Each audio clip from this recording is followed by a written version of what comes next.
Cristo até 29, né, o desenvolvimento do Senhor Jesus Cristo junto à sua família aqui na Terra, né, o ministério de João Batista, Jesus Cristo e a eleição do colégio apostólico. Então, o trabalho realizado pelo nosso amado Salvador, né, o João Batista, né, o precursor, o Senhor Jesus Cristo, né, o grande Messias enviado por Deus, o trabalho que eles realizaram em toda a tradição oral construída. O Senhor Jesus Cristo ensinou, pregou, né, curou enfermos, expulsou demônios, ressuscitou mortos, morreu por todos nós naquela cruz e ressuscitou ao terceiro dia. E foi assunto aos céus. E nós temos aí a fundação da sua igreja, né? Como Cristo estabelece, ele é o fundamento, ele também é o fundador desta grande igreja, né? Deste movimento do cristianismo. E a partir dele, então, você tem os apóstolos que foram por ele conclamados para proclamar essa mensagem a toda criatura.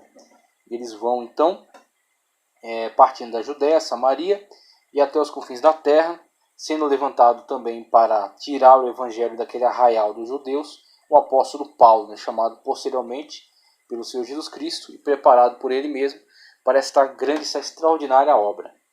E aí temos aí entre 29 e 60, chamada de Paulo, início das campanhas missionárias, carta às igrejas de nascitura e os primeiros documentos do Novo Testamento, né? A discussão aí em relação às cartas, tem um depois de Cristo. E aí, partindo dessa aí, temos 1 e 2 Coríntios, entre 56 e 57. A outra possibilidade de Gálatas ter sido escrito, na verdade, em 57, ok? Que era aquilo que acreditava-se de forma mais geral. Romanos em 58, da era cristã, né? 58 depois de Cristo. O outro período vai de 60 até 100. E aí nós temos o fechamento da produção textual, tá certo? Da inspiração da parte de Deus para a produção de textos, realizada aí dentro do colégio apostólico, né? Aqueles que foram levantados pelo Senhor Jesus Cristo e foram utilizados nesse ministério. E o apóstolo Paulo, como ele mesmo diz, recebeu o meu evangelho de Cristo.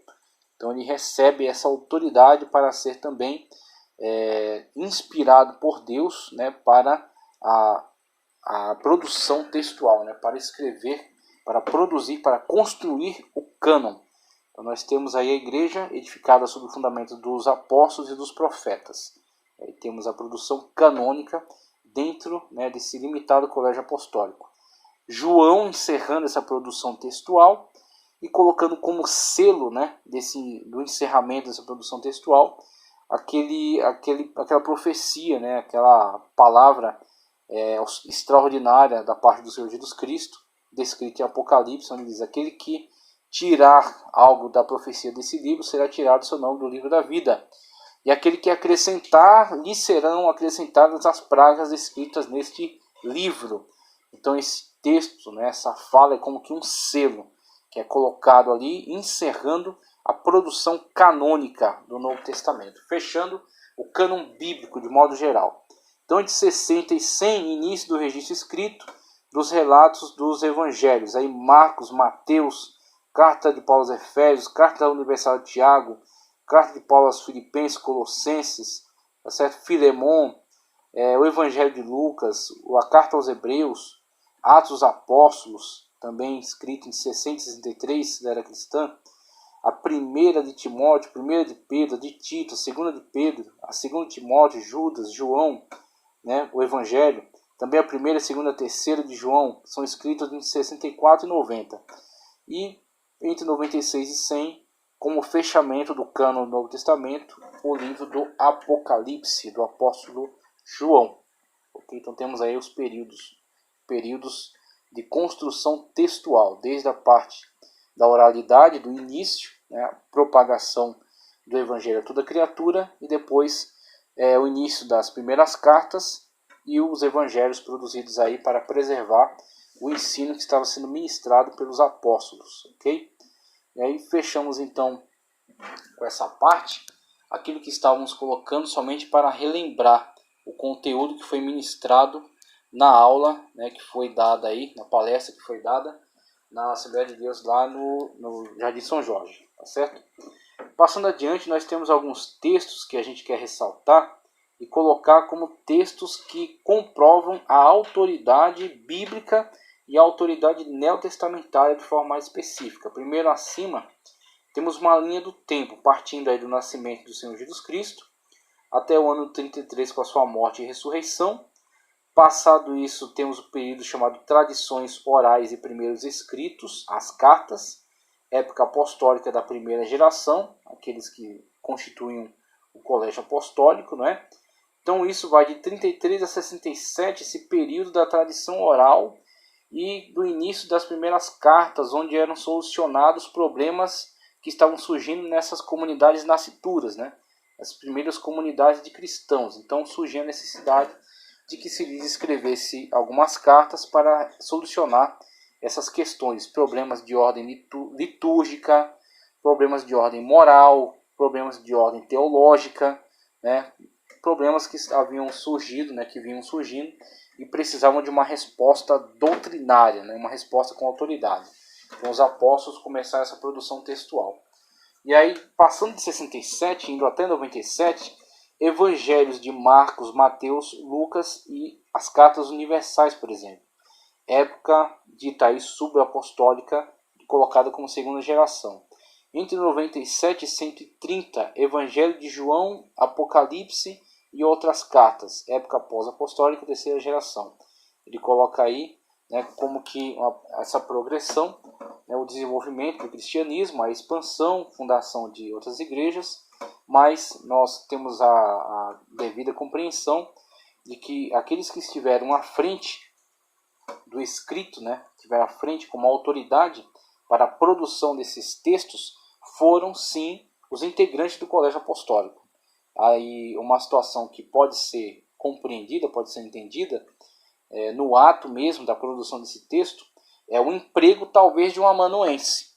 Então o apóstolo João, o apóstolo Pedro, por exemplo, pregando o evangelho, divulgando, né, curando enfermos, realizando maravilhas da parte de Cristo. E acredita-se que ele, engajado, empenhado nesse grande trabalho, seria perfeitamente normal que um irmão junto a ele se empenhasse, se dedicasse no trabalho do registro.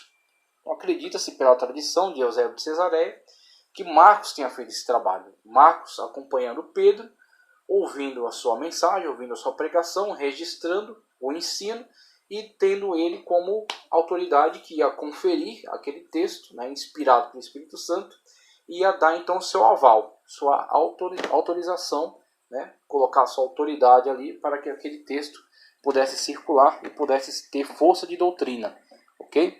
Então temos aí a utilização, por exemplo, de amanuenses. É normal, Paulo utilizou-se, por exemplo, de um amanuense, né, na escrita aí de alguma de suas cartas. E temos essa situação que é normal para o Novo Testamento, tá ok? Mas sempre sob a orientação, sob a autoridade de determinado apóstolo, porque a inspiração está sobre esse apóstolo. O Espírito Santo está utilizando-se dele para a construção então desta obra, né? A construção desse cânon. Aí você tem a inspiração da parte do Espírito Santo de Deus para a produção, essa produção textual, inspecionada diretamente pelo Espírito Santo de Deus. Somente aquilo que é de sua vontade chega até nós como cânon, como texto sagrado, ok? E hoje temos a iluminação, somos iluminados pelo Espírito Santo de Deus para compreender aquilo que está presente no cânon sagrado, mas não temos autoridade para a produção textual. E mesmo que o Senhor Jesus Cristo levante, o Espírito Santo de Deus levante pessoas em profecia, tais profecias não têm força canônica. Essas profecias, elas são orientações específicas de Deus para uma igreja ou para um indivíduo. Então, o Senhor, no seu poder, na sua autoridade, ele continua falando poderosamente com o seu povo. Inclusive, a igreja, né, sem profecia, se perverte, se corrompe. Então, o Espírito Santo de Deus vai constantemente nos orientando, nos esclarecendo, nos alertando, nos corrigindo por meio da profecia. Levanta pessoas e usa poderosamente essas pessoas para comunicar diretamente sua mensagem, seja um fortalecimento, uma repreensão. Então ele vai trazendo essas orientações, essas exortações até a data de hoje, né? Continua em ação, continua agindo nesse sentido, mas ela não integra cânon. Então o cânon, ele é uma inspiração que foi fechada